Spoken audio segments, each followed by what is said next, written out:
앞뒤 여러분 인사하겠습니다. 사랑합니다. 축복합니다.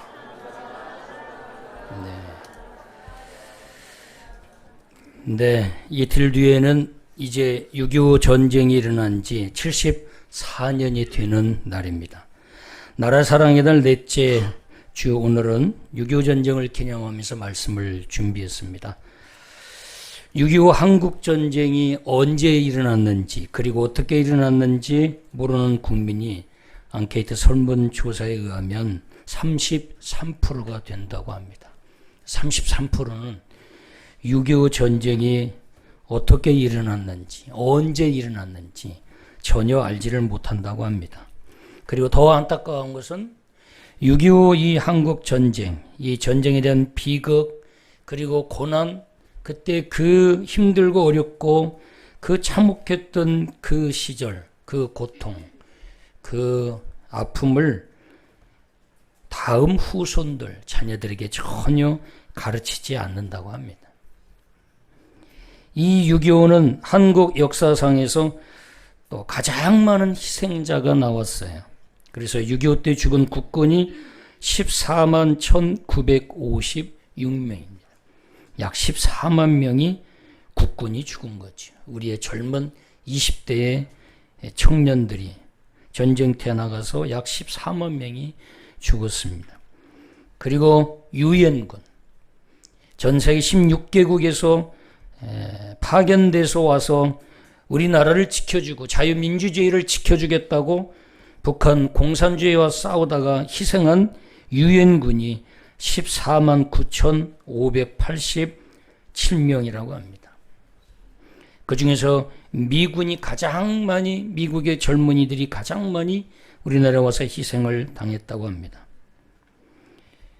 이 6.25 때 이 죽은 이 국군, 그리고 유엔군, 또 경찰은 11,303명이 죽었다고 합니다. 경찰들이.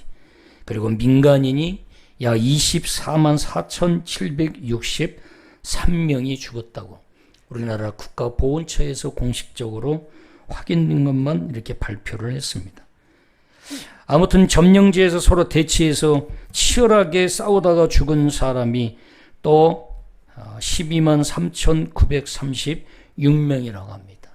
아무튼 이 6.25 전쟁을 통해서 우리 남한 쪽에서 죽은 사람이 약 67만 6,545명이라고 합니다. 엄청나게 많이 죽었죠. 약 7만 6천 명 정도가 희생을 당했으니까.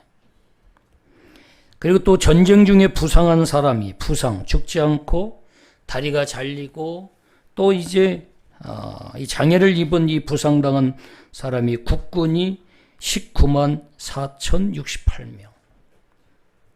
다 상위 용사라고 하지요. 그리고 부상당한 민간인이 22만 9,625명입니다. 그래서 합하면 42만 3,693명이 또 부상을 당했다고 합니다. 그래서 우리나라의 부상 당한 자와 죽은 자를 합하면 약 110만 명, 약 110만 238명이 죽거나 부상 당했다고 합니다. 그리고 또 북한으로 끌려간 사람들이 약 8만 4,532명이고 아직도 생사를 알지 못한 행방불명자들, 이들이 약 36만 3,212명, 36만 명 정도는 지금도 생사를 알지 못하고 행방불명된다고 합니다. 그래서 이런 분들까지 전체를 다 합하면 약 154만 7,982명이 우리 남한에서 전쟁의 피해를 입었다고 합니다. 약 150만 명. 그런데 여기에 또 북한군 사상자가, 북한군은 얼마나 죽었느냐, 약 29만 4,151명이 확인된 것만 그렇게 죽었다고 합니다. 약 30만 명 정도가 죽었죠.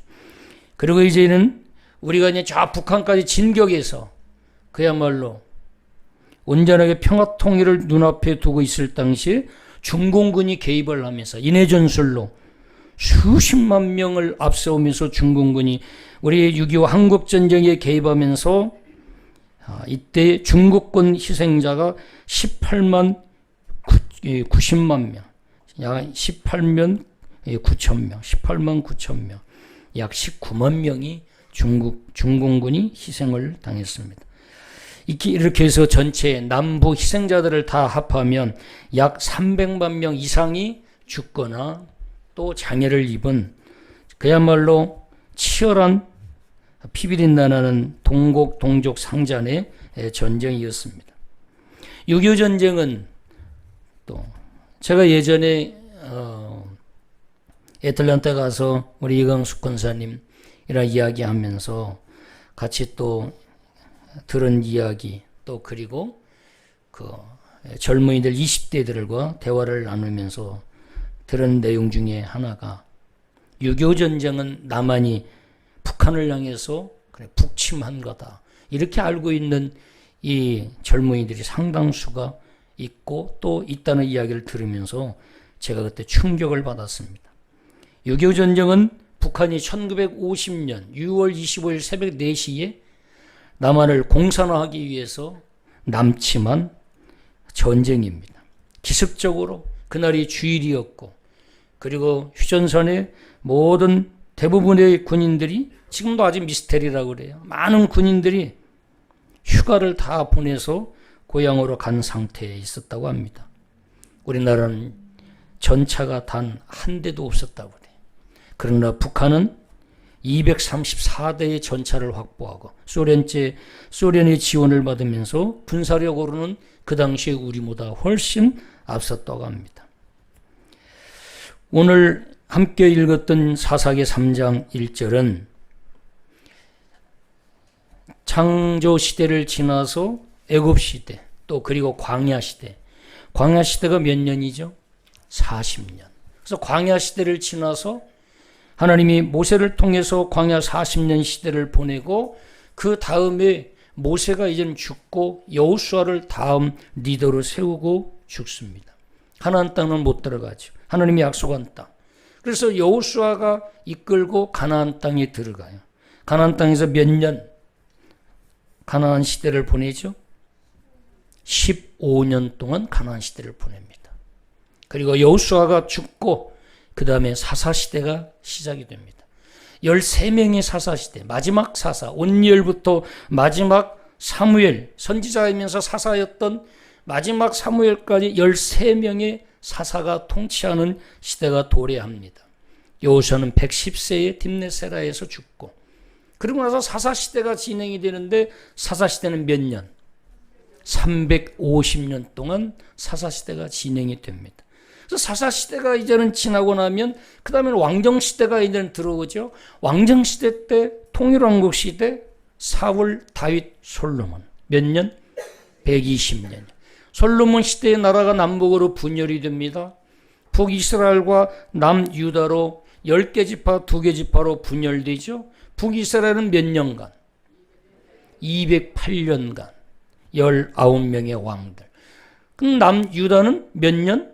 344년 동안 20명의 왕이 통치하게 됩니다. 급기야는 북이스라엘은 역사 속에 사라지고 아시리아의 침공을 받고 역사 속에 완전히 나라 자체가 없어져 버려요. 남유다는 바벨론으로 그다음에 바사 제국의 고레스 왕이 등장하면서 바사 제국의 정책이 식민지를 인정하는, 종교를 인정하는 정책이에요. 그래서 첫 번 왕으로 세워진 고레스가 다 해방시켜 줍니다. 너희들이 종교를 인정하고 마음껏 너희 나라 가서 믿고 다만 세금만 잘 바쳐라. 그렇게 해서 풀어줍니다. 그래서 1, 2, 3차에 걸쳐서 이스라엘 백성들이 예루살렘으로 귀환합니다. 1차 스룹바벨, 2차 에스라, 3차 느헤미야에 의해서 예루살렘으로 남유다 이스라엘 백성들이 드디어 70년 만에 종과 노예 생활을 이제는 청산하고 예루살렘으로 복귀하게 돼요. 자, 오늘 읽었던 이 본문은 사사시대가 막 시작되는 거예요. 여호수아가 죽고 15년, 여호수아는 15년 동안 무엇만 했냐? 전쟁만 했어요. 전쟁. 싸움만 했어요. 가나안의 원주민의 7 족속이 있었어요.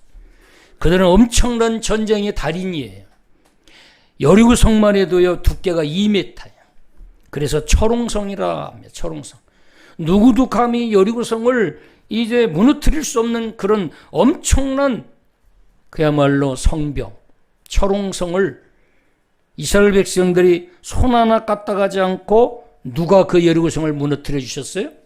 그 여리고와의 전쟁에서 어떤 하나님을 이스라엘 백성들이 나타나 보여줬느냐?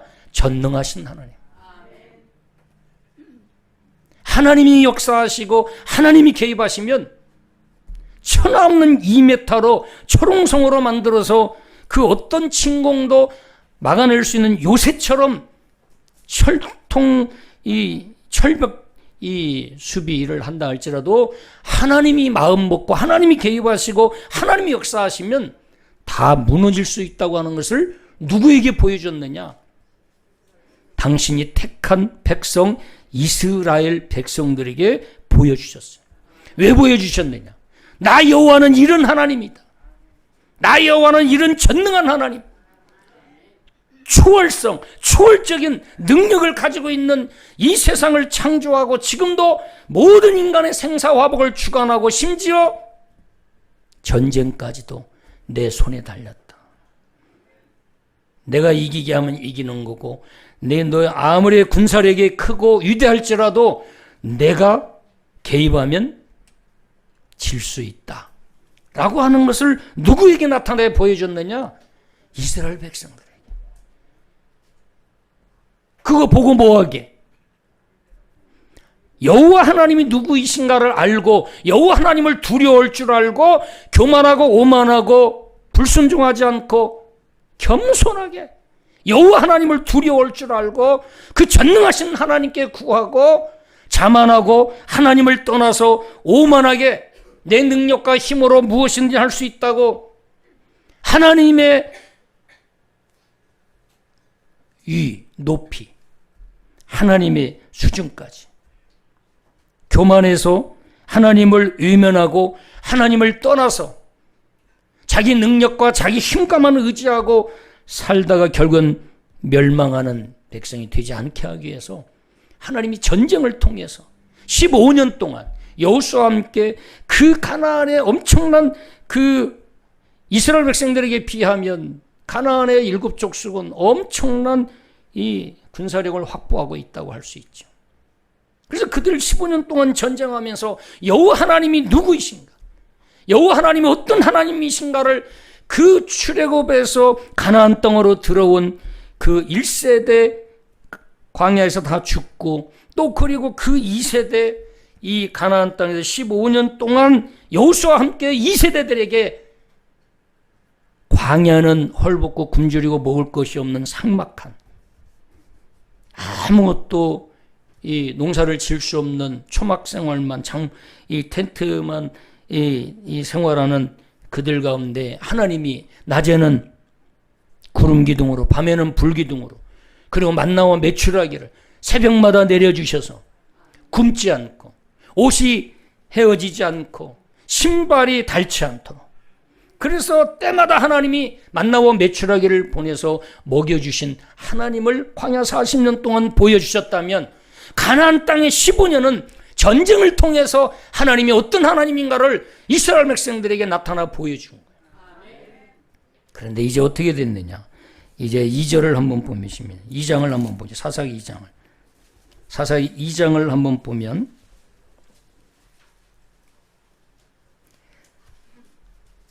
자 8절을 한번 보겠습니다. 자 6절 그 타이틀 그 단락의 제목이 뭐라고 되어 있어요? 여호수아가 죽다.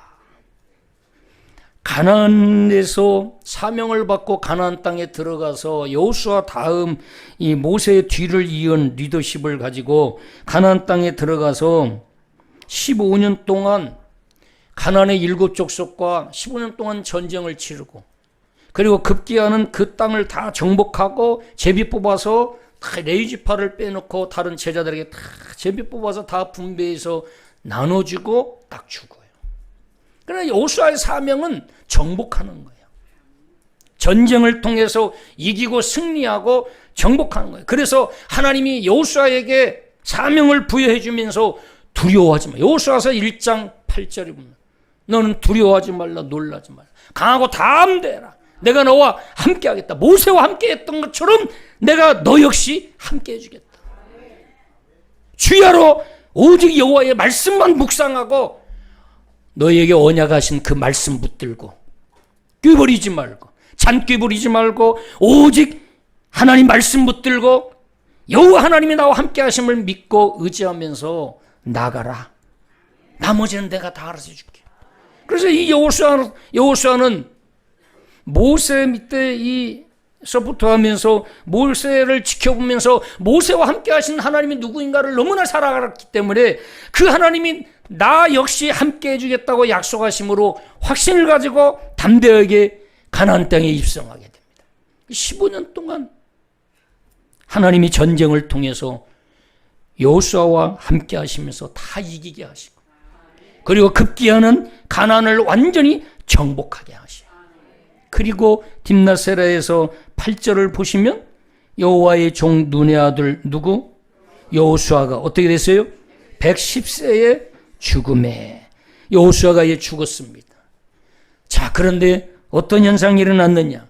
여호수아가 죽었는데 어떤 현상이 일어났느냐? 그렇게 여호수아는 충성스럽게 하나님께 부여받은 사명을 잘 감당하고 이제는 끝마치고 사명을 다하고 죽었어요. 9절에 장사 지냈습니다. 그런데 10절 보면 10절 한번 읽어보겠습니다. 시작.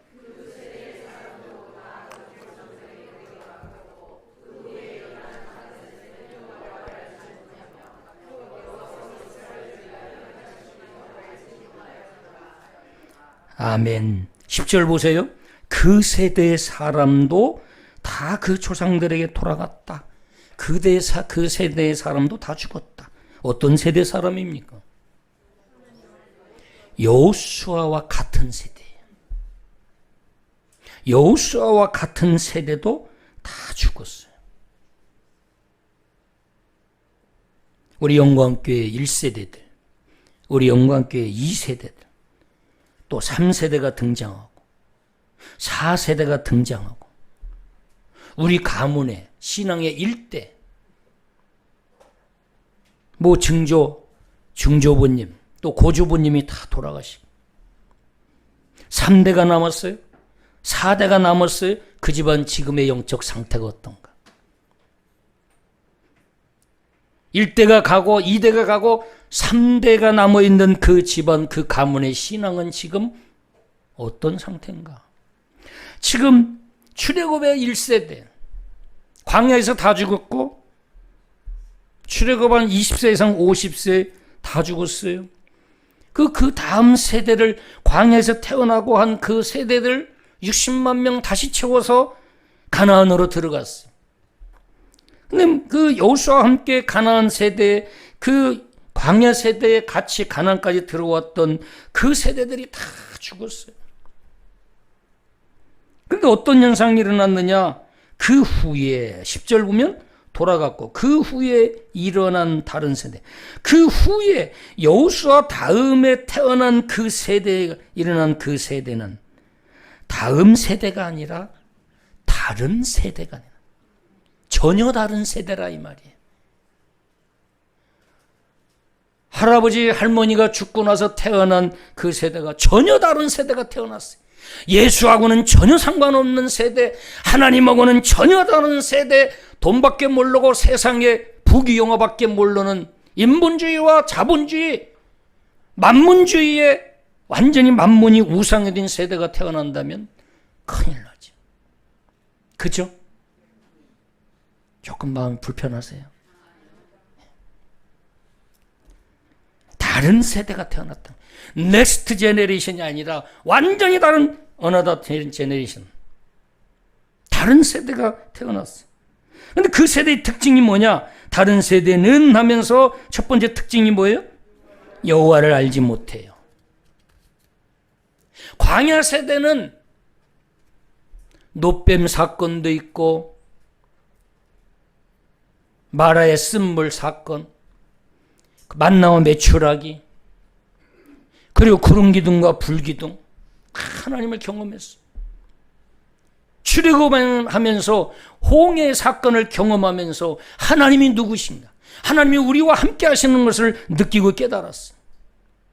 그리고 여호수아도 마찬가지고 15년 동안 이 7족속과 끊임없이 전쟁을 치르면서 하나님이 누구이신가를 알았어요. 하나님이 어떤 분인가, 그분이 나와 함께하는 방식이 어떤 방식인가를 깊이 몸으로 체득한 세대였어요. 그런데 그 세대들이 다 죽었어요. 그랬더니 다음 세대가 아니라 다른 세대가 태어났어. 우리의 신앙을 계승하고 우리가 이렇게 주일 예배에 나와서 예배하는 이 주일 예배를 이어가서 영적인 계보를 이어갈 수 있는 이 영적 돌레도트, 영적인 족보와 영적인 신앙 고백, 우리의 이 성경적 사고, 믿음, 이 영성을 계승할 수 있는 다음 세대가 태어나야 되는데 다른 세대가 태어났다. 완전히 다른 세대. 그 세대의 특징이 첫 번째, 하나님을 전혀 알지 못한다. 하나님을 경험해 본 일이 없어요. 내가 우리 자녀들한테도, 우리 어린 이 승빈이나 이 우리 준이나 이런 친구들한테도, 엄마들한테도 장난감 사달라고 하면 그냥 덥석덥석 사주지 마라. 기도를 시키고 하나님께 기도해. 갖고 싶으면 하나님께 열심히 기도해. 그럼 하나님 주실 거야. 하나님께 기도시키고. 그럼 아이들은 그걸 그대로 믿고 기도해요. 그리고 나서 사다가 책상에 딱 올려놓는 거지. 그럼 지난번에 이야기했더니 진짜 우리 권사님이 준이한테 질문을 했더라고. 그래서 준이가 딱 대답해가지고 10,000원을 얻었더라고. 밥 먹으면서. 준이야, 준이가 이제 아파가지고, 그런데 엄마가 기도시켜가지고 싹 나섰대. 누가 고쳐줬어? 하나님이 고쳐줬다고. 어떻게 준이 버전으로 말하면 하나님이가 고쳐줬어요. 하나님이가 고쳐줬어요. 근데 그 표정이 진짜로 하나님이 고쳐주는 것처럼 확신 있게 이야기해. 그 이야기 해보라고 그랬잖아. 그때 권사님이 식사 시간에 물어봤대. 그랬더니 하나님이가 고쳐줬어요 그러더래. 그게 얼마나 이뻐요. 근데 좀 몇 장 더 주지 10,000원 줬대. 하나님을 경험할 기회를 주는 거죠. 하나님을 만날 기회를 주는 거예요. 제가 예전에 저는 그 사랑에 대해서 제가 착각했을 때는 힘들고 어려운 사람이 있으면 그걸 저도 정적인 사람이라 지켜보지를 못하고 안타까워서 카드까지 다 해가지고 그냥 주기도 하고, 응? 그렇게 줬어요. 응? 우리 여러분도 잘 알고 있잖아요. 한때 TV에서 많이 나왔던 그 친구.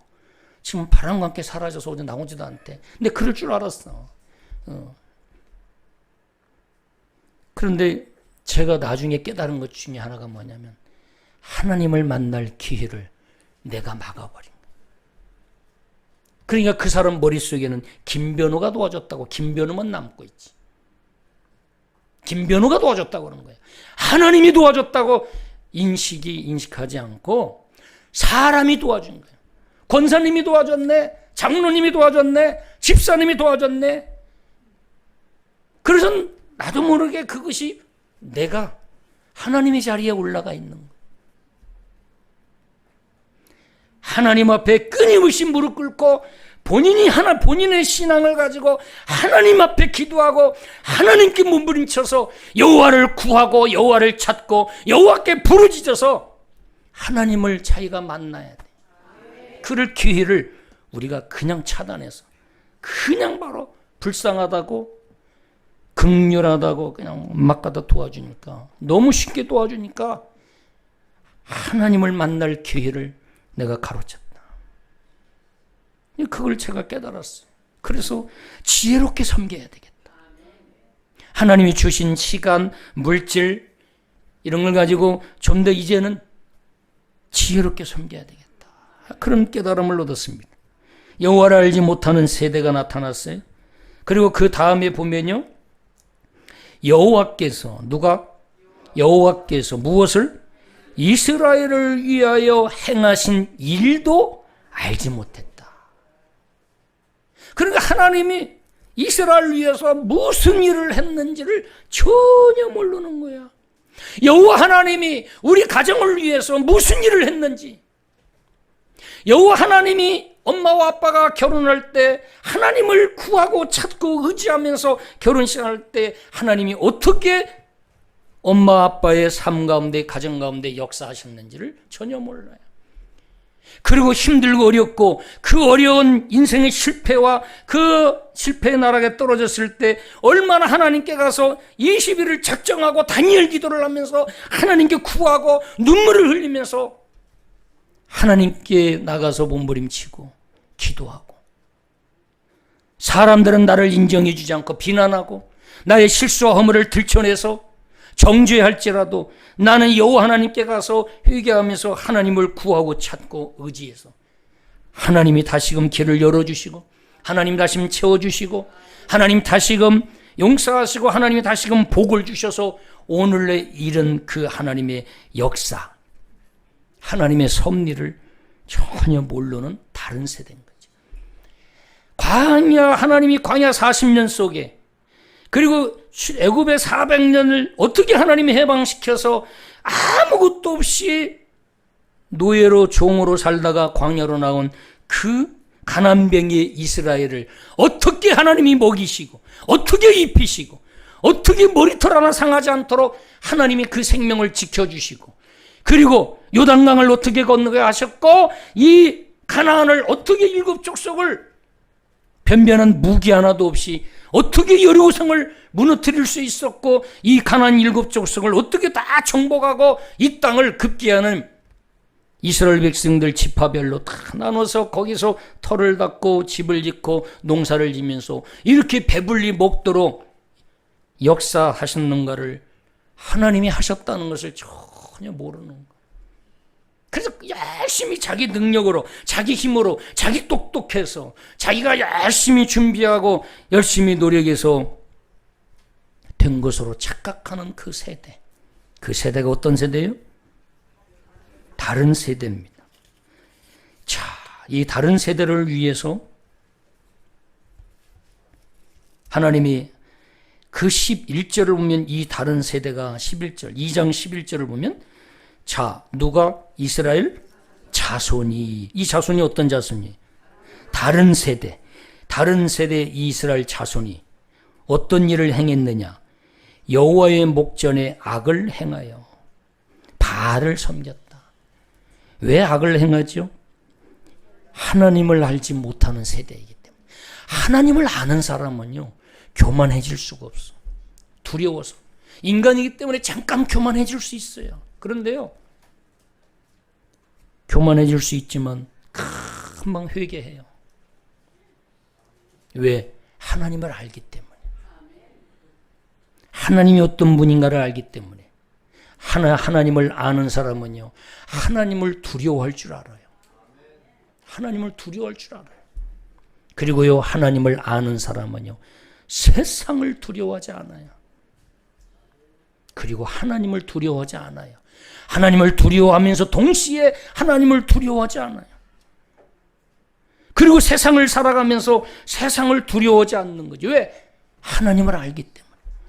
그 하나님이 나와 함께 하시고, 하나밖에 없는 독생자 아들까지 기꺼이 나를 위해서 내어주기까지 사랑해 주신 그분이 나의 아버지고 나를 구원해 주신 사랑의 하나님이기 때문에, 그 전능한 분이 나와 함께하기 때문에 이 세상을 살아가면서요, 두려워하지 않는. 그리고 세 번째는 세상 것에 욕심을 두지 않습니다. 세상 것 때문에 죽이고 살리고 원수가 되지를 않아요. 하나님을 아는 사람은, 하나님을 모르는 사람은 세상 것 때문에 원수가 되고 죽이고 살인도 하잖아요. 안 빼앗기려고, 더 많이 가지려고. 그런데 하나님을 아는 사람은요, 세상 것에 욕심을 두지 않아요. 거룩한 의를 향해서 영적인 소욕을 쫓아가지 육의 소욕을 쫓아가지를 않는다. 믿음의 소욕을 쫓아가는 거죠. 어떻게 하면 나를 구원하신 그 하나님을 영화롭게 할 것인가? 어떻게 하면 그 하나님께 좀 더 영광 돌리며 살다가 하나님 앞에 기뻐 찬양하면서 떠날 것인가? 그것이 고민이고 그것이 거룩한 욕심으로 하나님을 아는 자 가슴 속에 가득 차 있는 줄 믿습니다. 11절에 악을 행하고 12절에 애굽 땅에서 그들을 인도하여 내신 그들을 인도했어요. 그들이 누구예요? 다른 세대죠. 이들을 다 하나님이 인도해 내셨어요. 그런데 알아요, 몰라요? 몰라요. 부모들은 알지요. 눈으로 보고 경험했기 때문에. 그런데 이들은 그 하나님을 볼 기회가 없었어요. 여호수아와 함께 했던 세대들은 가나안 땅에서 전쟁을 통해서 그 하나님이 어떤 하나님인가를 알았는데 이들은 하나님을 경험할 기회가 없었던 거예요. 그래서 우리가 의도적으로 하나님을 경험할 기회를 주어야 되는 거죠. 자녀들에게 기도시키고 하나님을 찾게 만들고. 어떤 현상이 일어나냐. 12절 그들의 조상들의 하나님 여호와를 뭐 했어요? 버렸다. 악을 행하고 두 번째는 다른 세대들이 하나님을 버렸어요. 하나님이 얼마나 소중하고 하나님이 절대가치인 분인가를 전혀 모르는 거예요. 몰라요. 하나님을 몰라. 하나님 없이도, 하나님 몰라도 지금 밥새끼 잘 먹고 지금 말이야 다 부유하게 살고 내가 할 거 다 하고 누릴 거 다 누리기 때문에 하나님을 찾을 필요성도 없고 간절함이 없고 하나님을 의지할 필요성도 없어요. 그냥 영적으로 죽은 거죠. 그래서 12절 하반절 보면 그들에게 절했다 우상에게. 그래서 여호와를 어떻게 하게 했어요? 여호와를 진노하게 하였다. 이 다른 세대가 하나님께 영광 돌려야 할 이 세대가 다음 세대가 돼서 우리의 신앙을 이어서 하나님께 영광을 돌려야 할 이 세대가 오히려 하나님을 진노케 하는 세대로 변질되어 버렸다는 거예요. 그래서 13절에 그들이 여호와를 버리고 바알과 아스다롯을 섬겼으며 14절 여호와께서 이스라엘에게 진노하사 노략하는 자의 손에 뭐 했어요? 넘겨줬다. 정말 무서운 일이죠. 빼앗으려고 죽이려고 강도 약탈하려고 하는 그들에게 이 다른 세대를 넘겨줬대. 그래서 노략을 당하게 만들었고 14절 노략을 당하게 하고 빼앗기게 만들었다는 거죠. 그리고 그들이 다시는 대적을 당해내지 못하게 했어. 그들을 이겨보려고 발버둥 치는데도 이길 수가 없어.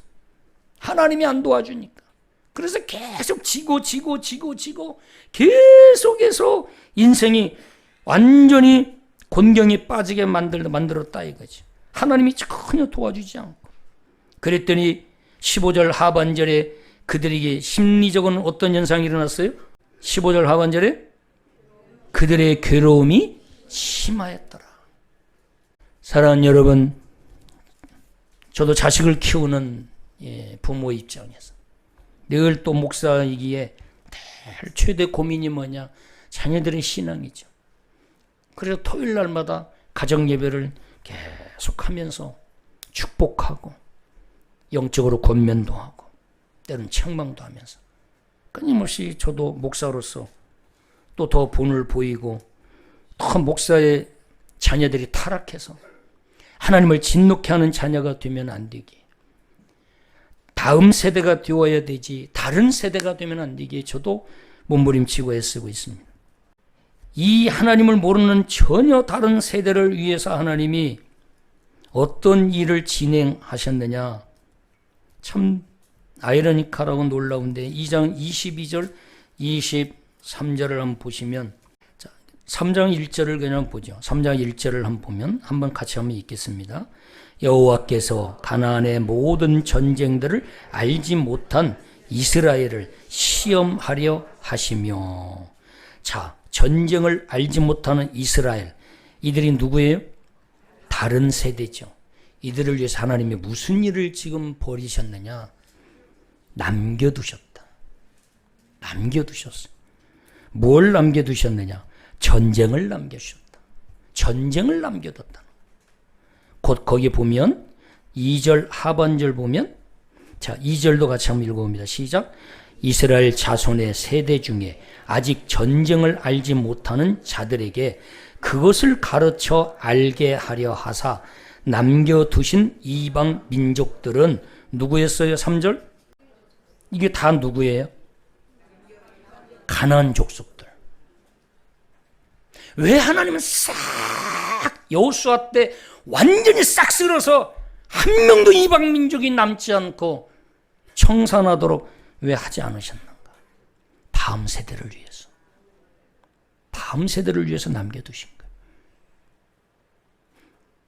여호수아가 15년 동안 벌였던 그 전쟁을 넘어서서 앞으로 새로운 다른 세대가 태어나서 그들에게도 하나님이 섭리하시고 그들을 향해서도 계속해서 하나님이 긍휼을 베푸시고 사랑하셔서 오늘 우리까지 복음이 하나님의 구속사, 구원 역사가 여기까지 계승되어서 내려오도록 만드셔야 하기에 그 수단 도구로서 하나님이 남겨두신 거예요.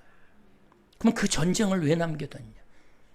첫째는 테스트하려고. 3장 1절에 뭐 하려고요? 이스라엘을 뭐 하려고? 시험, 테스트해보려고. NIV 성경에 보면 테스트 이렇게 됐어. 전쟁이 와보면, 시험이 와보면 누가 진짜인가? 누가 영광교회를 가장 사랑하는가?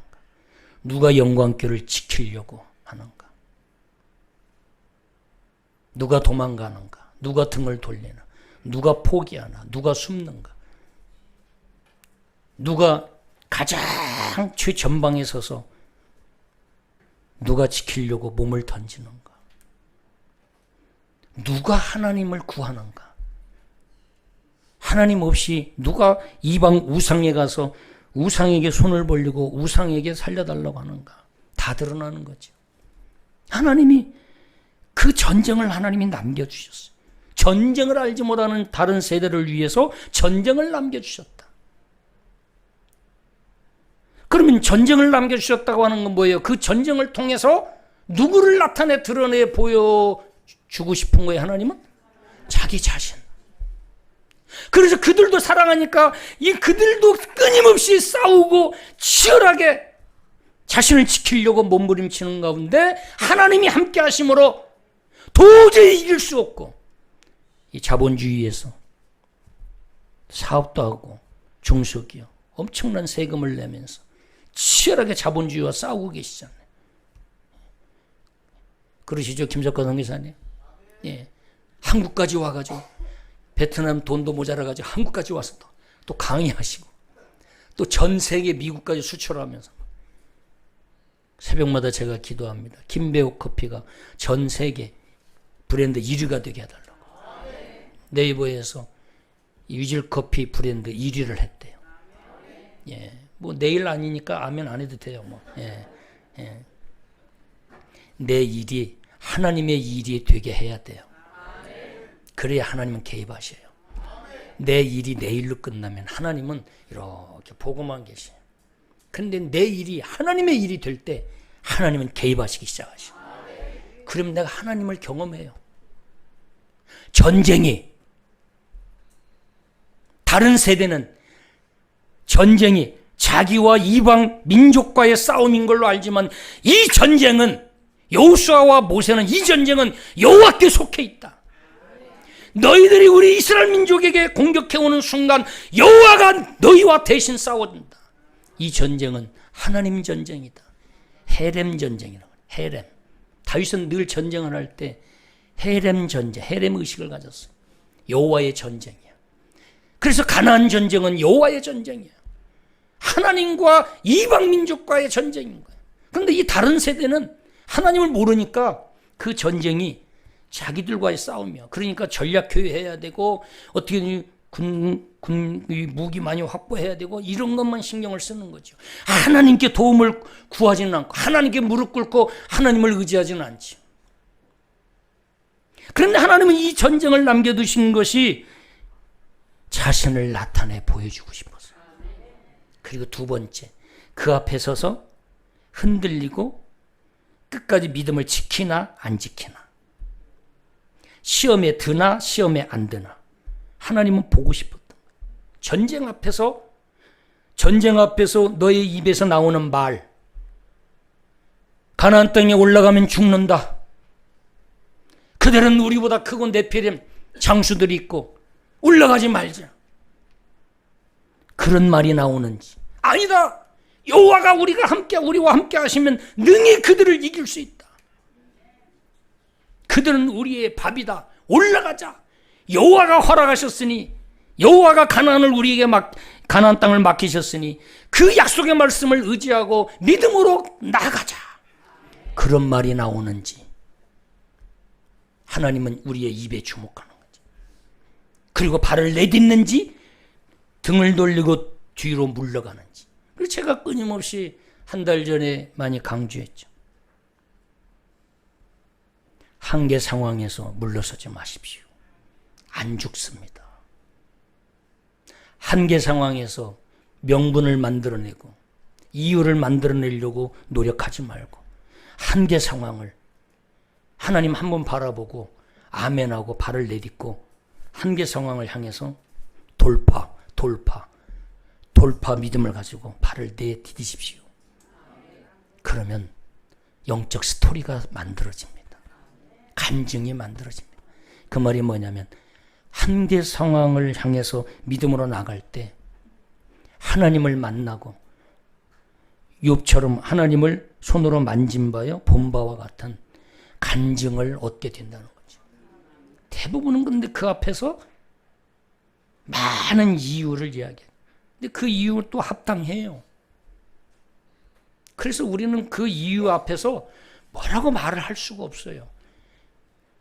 강하게 푸시하면 한번 따라서 목사님은 내 사정을 몰라.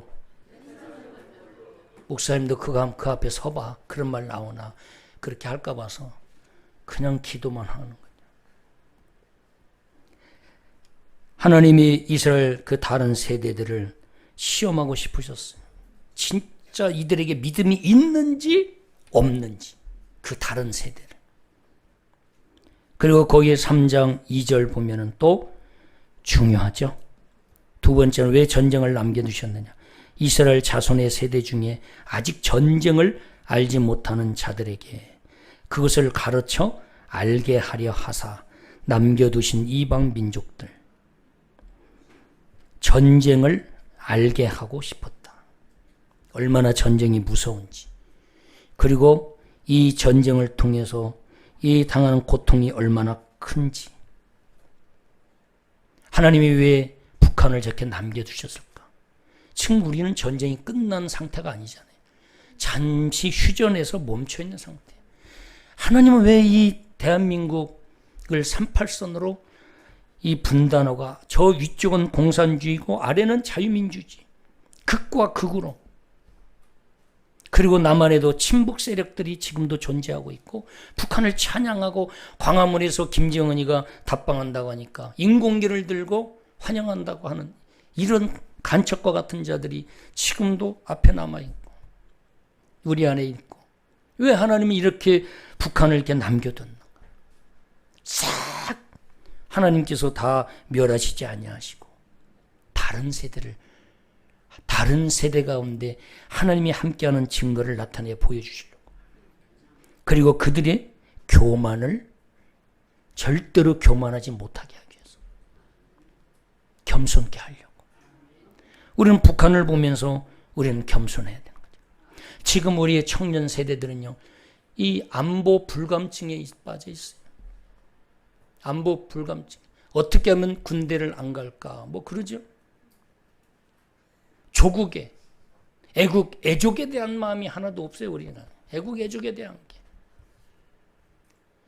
우리 지금 다 어른 세대들 보면은 대한민국 국민이라고 하는 이 자부심이 얼마나 큰지. 그죠? 네. 해외 가보면 공항마다 삼성 거 다 TV가 다 있고요.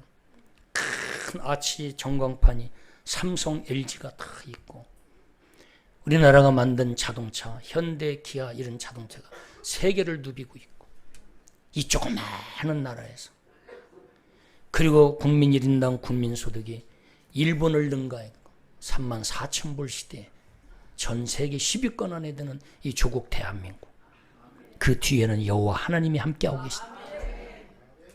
BTS를 통해서 전 세계, 영국의 비틀즈보다도 더 인기가 이제 능가하는 신기록을 기록하면서 전 세계를 누비고 있는 이 아이돌 스타들, 그리고 이 영화, 문화, 이런 것이 전 세계에, 대한민국이 이렇게 강대국이 되면서 전 세계에 선한 영향력을 끼치고 전 세계에 있는 젊은이들이 대한민국을 오고 싶어하는 이 우리나라,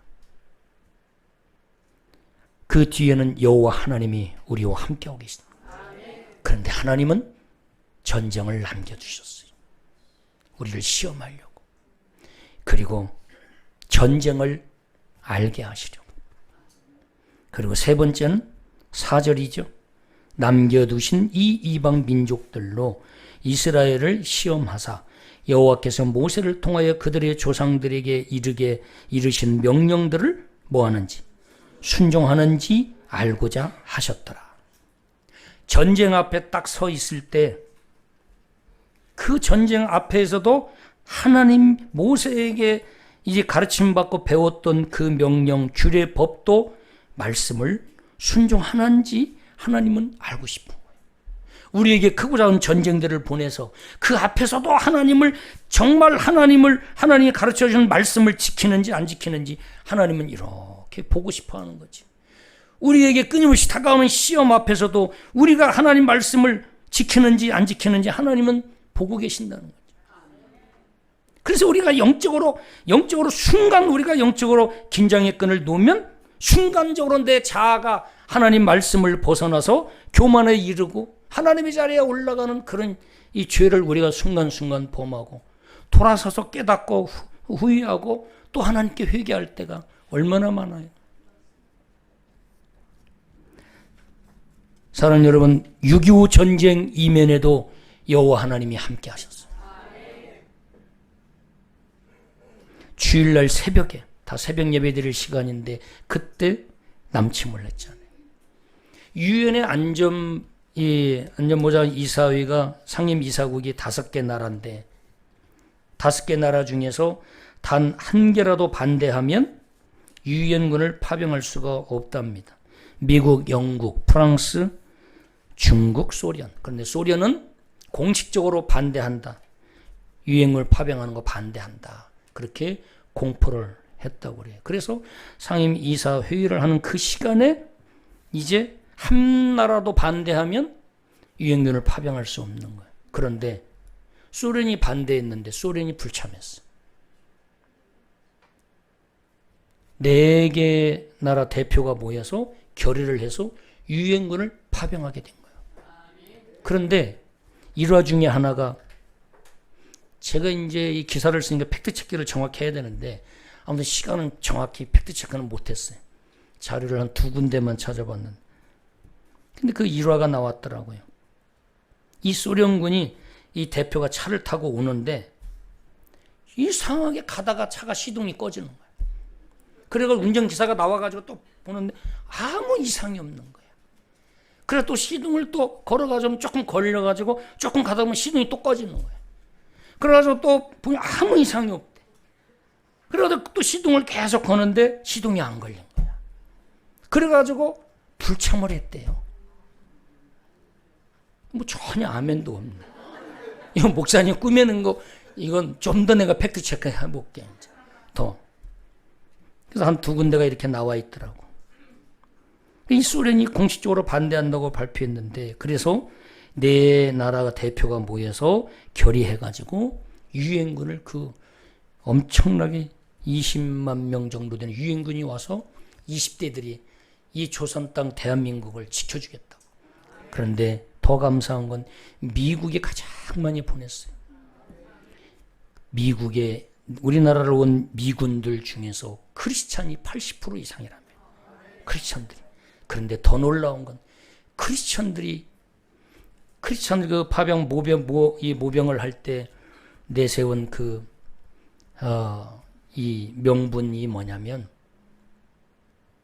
자유민주주의, 나만의 자유민주주의를 우리가 가서 지켜주자. 자유민주주의 남한이 공산화되면 안 된다. 하나님을 믿는 저 남한, 저 하나님을 믿는 믿음을 지켜주고 1884년에 언노드 선교사, 아펜셀러 선교사들이 와서 순교한 이 조선 땅, 그리고 자유민주주의.